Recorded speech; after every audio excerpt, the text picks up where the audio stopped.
प्रभु, प्रणाम प्रभु, प्रभु। कहिए, आपको मुझसे क्या वरदान चाहिए? प्रभु, मैंने तो यह तपस्या संतान प्राप्ति के लिए ही की थी।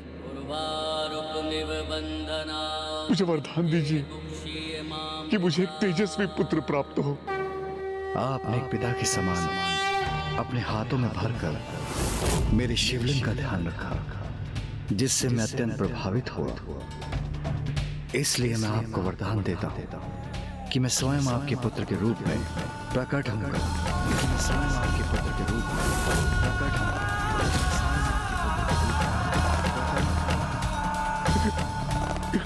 धन्यवाद प्रभु, बहुत बहुत धन्यवाद।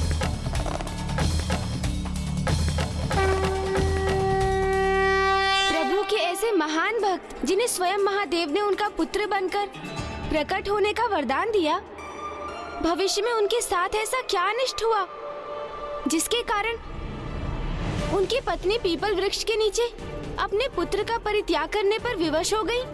इतने असंख्य प्रश्न करते हैं आप गणेश जी, किंतु चिंता ना कीजिए गौरीपुत्र। मैं दशानन रावण ना ही कोई कार्य अधूरा छोड़ता हूं और ना ही कोई कथा।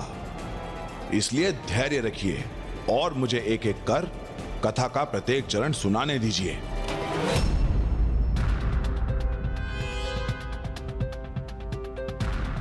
अति उत्तम। अब मरुस्थल है हमारे समक्ष।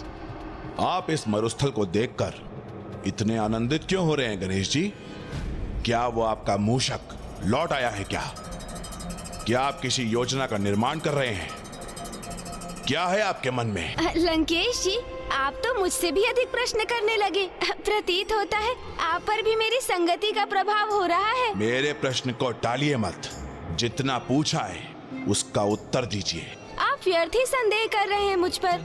आप अपना ध्यान कहीं मत भटकने दीजिए, कथा पर ही उसे केंद्रित रखिए। और जहाँ तक मेरा प्रश्न है, मैं तो अभी भी अपने बाल स्वरूप में ही हूँ ना, तो प्रत्येक नवीन दृश्य को देखकर उत्सुक और आनंदित हो उठता हूँ। इसलिए इस मरुस्थल को देखकर भी अचंभित हो गया। अब शीघ्र आगे बढ़िए, ताकि आज हम सूर्यास्त की पूर्व ही समय पर सकुशल लंका पहुंच सकें। चतुर गणेशा।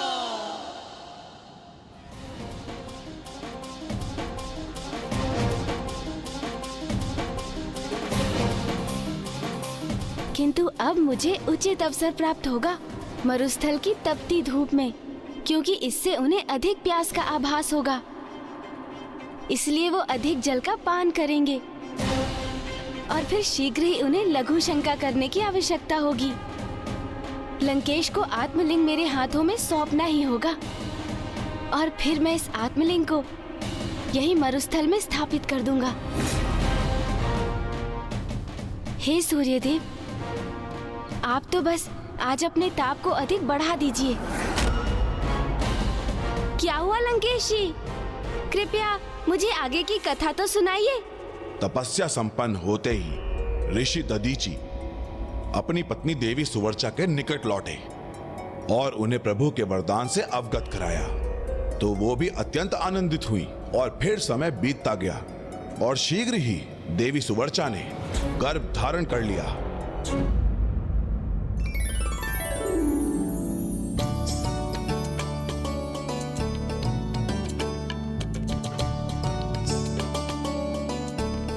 आपको इतनी कष्ट करने की क्या आवश्यकता थी स्वामी?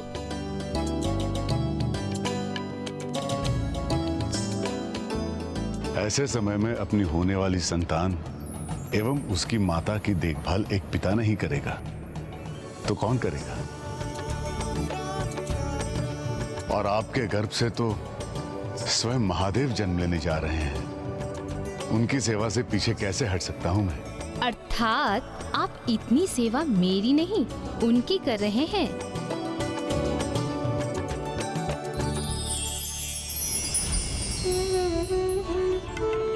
ये उस ऋषि दंपति के लिए सर्वाधिक आनंद का समय था, किंतु शीघ्र ही एक अप्रिय घटना घटित होने वाली थी, जिसका संकेत निमंत्रण बनकर उनके द्वार पर था। प्रणाम गुरुवर। प्रजापति दक्ष के यहाँ से एक दूत का आगमन हुआ है।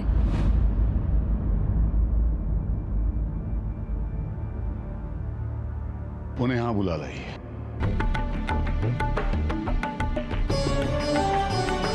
प्रणाम गुरुवर।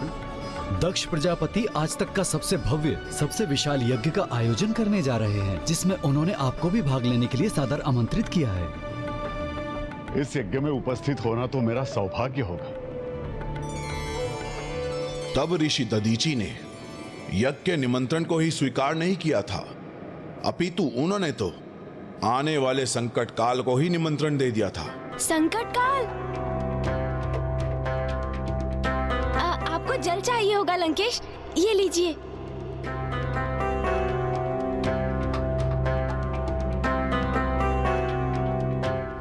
मुझे आशा है अब मेरी युक्ति अवश्य सफल होगी।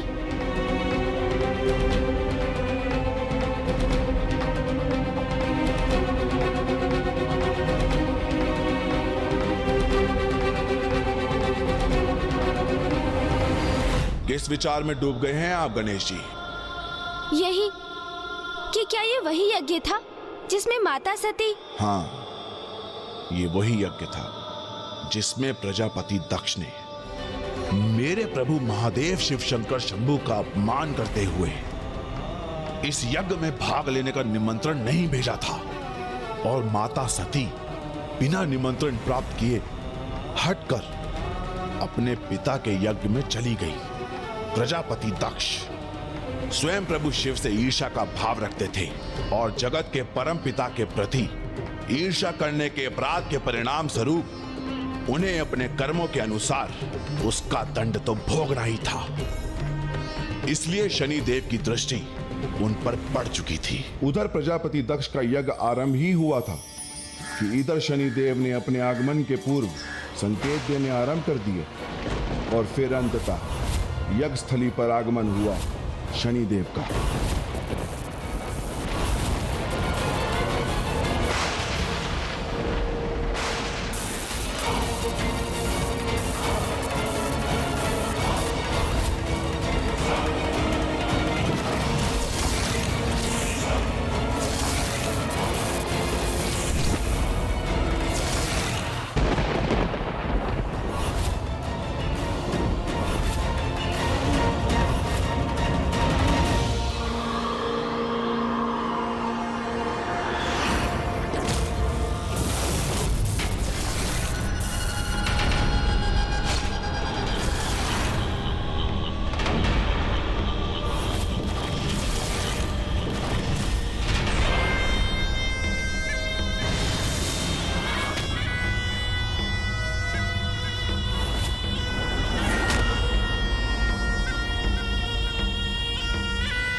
खड़ाऊ का खंडित होना शनि की दृष्टि का संकेत होता है।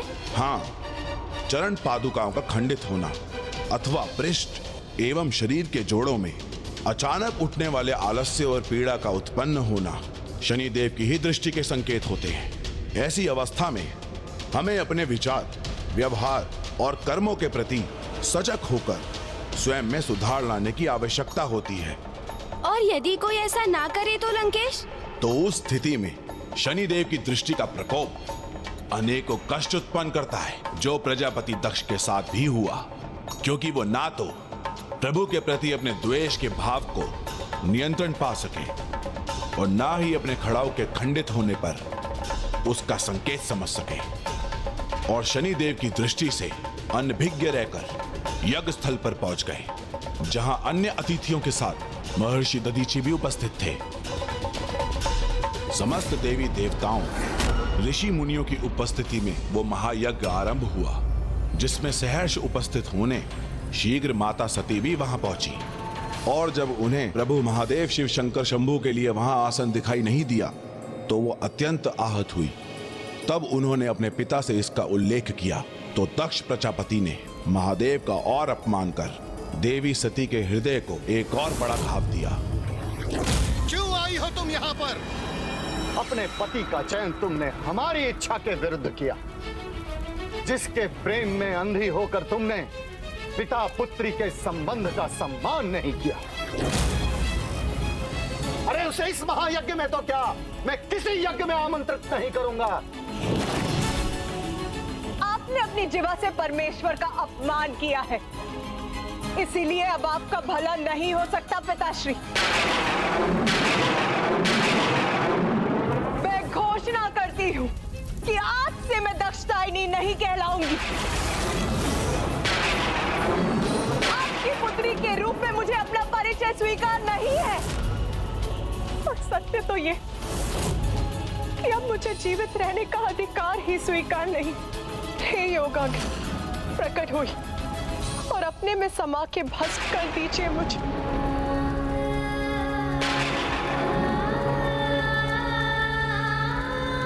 प्रजापति दक्ष के यज्ञ की समाप्ति तक किसी भी अतिथि को यहां से जाने की अनुमति नहीं है। अब इस यज्ञ में कौन रुकना चाहेगा? इस यज्ञ में मैं उपस्थित नहीं रह सकता। जहां अनेकों देवता देवी सती के आत्मदाह के पश्चात भी यज्ञ में बने रहे, वहीं ऋषि दधीचि ने तत्काल अपने इष्ट प्रभु महादेव के अपमान का विरोध किया।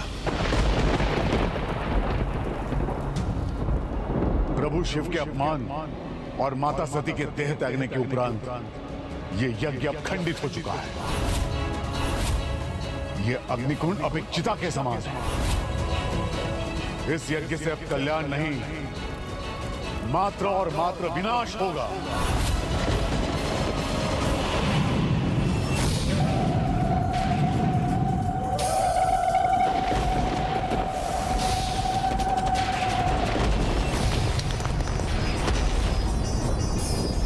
फिर क्या हुआ लंकेश? एक चुनौती। प्रजापति दक्ष और ऋषि दधीचि के मध्य कैसी चुनौती की स्थिति उत्पन्न हुई? नहीं, हे गौरी पुत्र, ये चुनौती ऋषि दधीचि और शनिदेव के मध्य स्थिर हुई थी।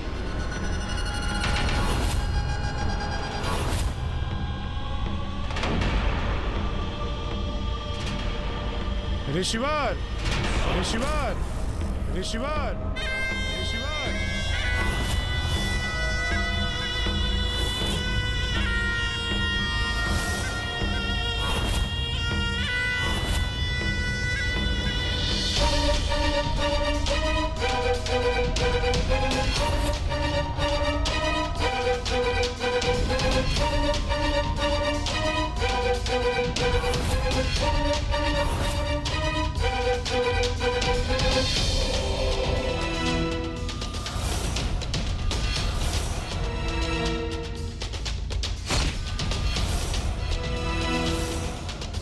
अर्थात ये सब आपके ही कारण हुआ है।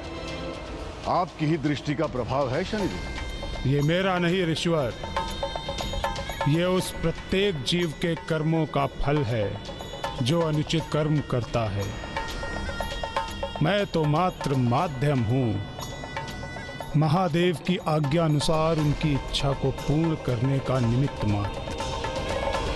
यदि कोई प्रभु महादेव का ही अपमान करेगा, उनके अस्तित्व को नकारने का दुस्साहस करेगा, तो उसका फल तो उसे अवश्य भोगना पड़ेगा।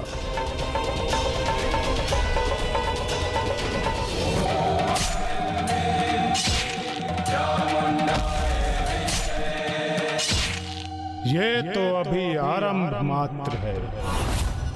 निकट भविष्य में दक्ष प्रजापति और उनके इस यज्ञ की और भी दुर्दशा होने वाली है।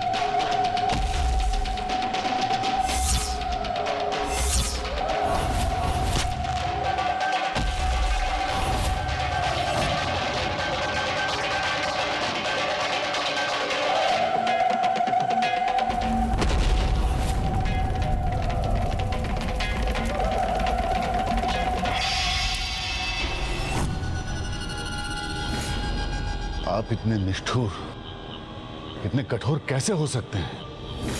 ऋषिवर, मैंने आपसे पूर्व में ही कहा कि आप मुझे दोष मत दीजिए।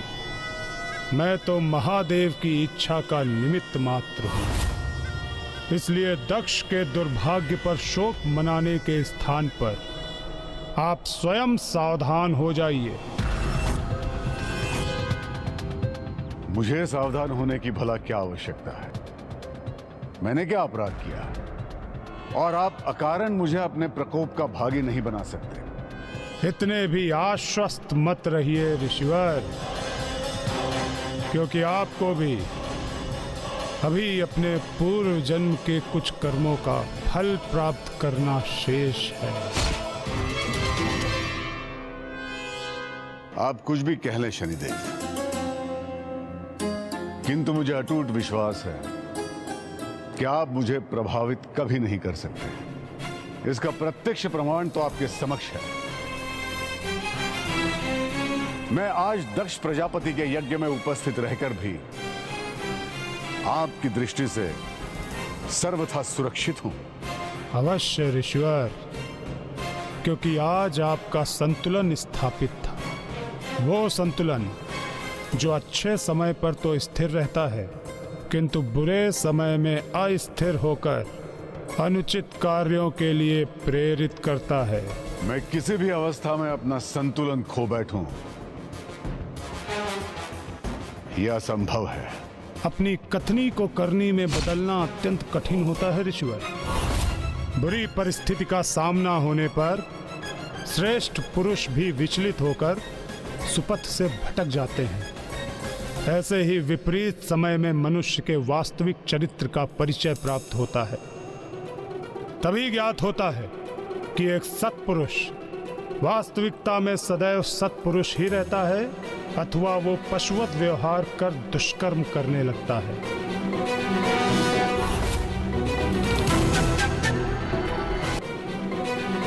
तो वो अपनी भूल सुधारने के स्थान पर और अधिक अनुचित कर्म करने लगता है, और उसके अपराधों की अति होने पर उसका भयानक अंत निश्चित है। और जब आप पर मेरी दृष्टि का प्रभाव होगा, तब आपका भी यही परिणाम होगा ऋषिवर।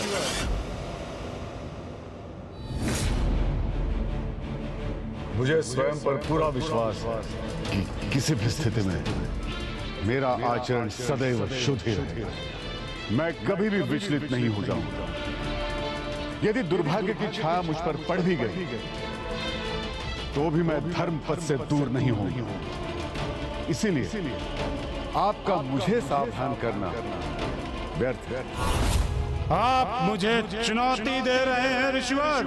हाँ शनिदेव, इसे आप मेरी चुनौती भी समझिए।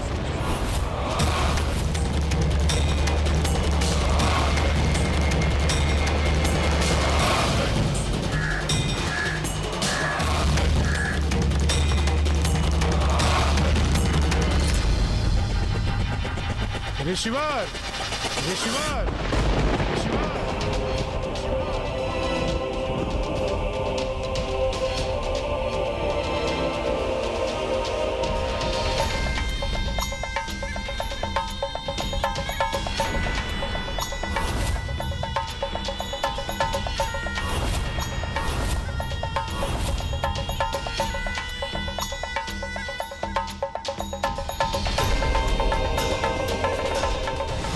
शनिदेव की दृष्टि को चुनौती दी है ऋषिवर। इसका परिणाम तो आपको भोगना ही होगा।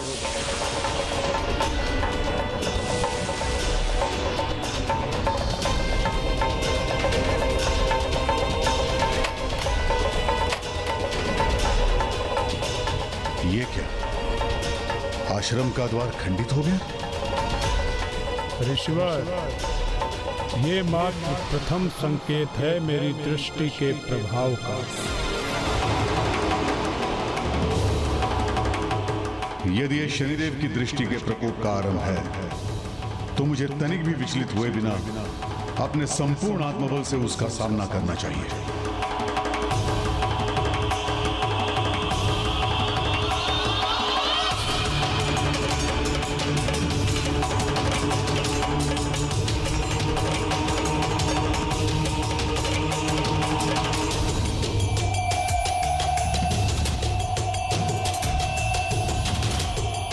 जिस आत्मबल के आधार पर आपने मेरी दृष्टि का सामना करने का संकल्प लिया है ऋषिवर, समय आने पर उसकी भी उचित परीक्षा होगी।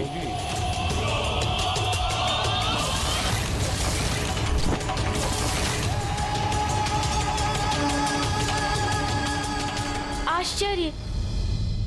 जिस ग्रह में स्वयं महादेव जन्म लेके प्रकट होने वाले थे, वो महान शिव भक्त भी शनिदेव की दृष्टि से नहीं बच सके। हाँ गौरी पुत्र, शनिदेव की दृष्टि सभी सीमाओं और किसी प्रकार के नियंत्रण से परे थी, और शनिदेव की दृष्टि जिस पर पड़नी होती थी पड़कर ही रहती थी। और इसी क्रम में देवराज इंद्र पर भी शनिदेव का प्रभाव होने ही वाला था। इंद्रदेव पर? देवराज इंद्र को शक्ति की बड़ी ही लालसा थी, और उन्होंने अहंकार में आके दंडनीय अपराध भी किए थे, और शनिदेव की दृष्टि उन पर पड़ने ही वाली थी। और इसी कारण देवराज इंद्र और ऋषि दधीचि एक दूसरे से बंधे हुए थे, और देवराज इंद्र के कर्म उन्हें ऋषि दधीचि के भविष्य से जोड़ने वाले थे।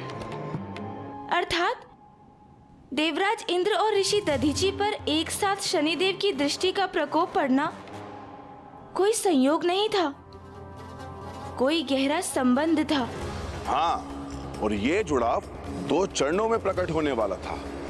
प्रथम था शनिदेव की दृष्टि का देवराज इंद्र पर पड़ना, और द्वितीय था उनकी दृष्टि के प्रभाव से देवराज इंद्र से एक बड़ी भूल के उपरांत ऋषि दधीचि के समीप पहुंचे। किंतु देवता होने के उपरांत भी क्या इंद्रदेव शनिदेव की दृष्टि से नहीं बच सके? शनिदेव की दृष्टि से कोई सुरक्षित नहीं। जिस तरह समय से कोई छिप नहीं सकता, मृत्यु को कोई छल नहीं सकता, उसी तरह शनिदेव की दृष्टि से कोई नहीं बच सकता, चाहे वो मनुष्य हो, असुर हो, या स्वयं भगवान ही क्यों ना हो।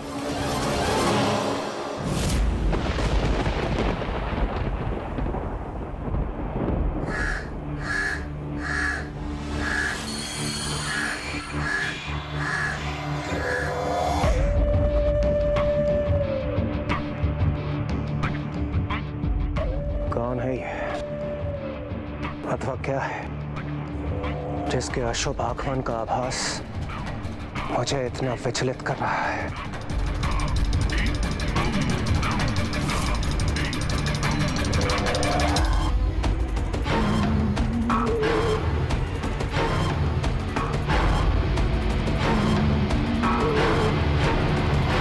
कुछ कर्मों का लेखा जोखा तो अभी आपको भी देना शेष है देवराज, इसलिए मैं शनिदेव आप पर अपनी दृष्टि डालने आ रहा हूं, और मुझे विश्वास है देवराज होने के नाते आप अपने कर्मों का संतुलन स्थापित करने के लिए तत्पर होंगे और मेरी दृष्टि को सहेंगे। सावधान देवराज इंद्र, स्वर्ग के निकट पहुंच चुका हूं मैं, और मेरी दृष्टि के लक्ष्य आप हैं। नहीं शनिदेव नहीं, मैं देवराज इंद्र आपको ऐसा करने की अनुमति कदापि नहीं दूंगा, कदापि नहीं। जब तक आप अपनी धीमी गति से मुझ तक पहुंचेंगे, मैं उसके पूर्व ही अपने स्वर्गलोक के अद्भुत भवन के सर्वाधिक और सुरक्षित स्थान पर पहुंचकर छिप जाऊंगा। फिर मैं देखता हूं आपकी अनिष्टकारी दृष्टि मुझ तक कैसे पहुंचती है।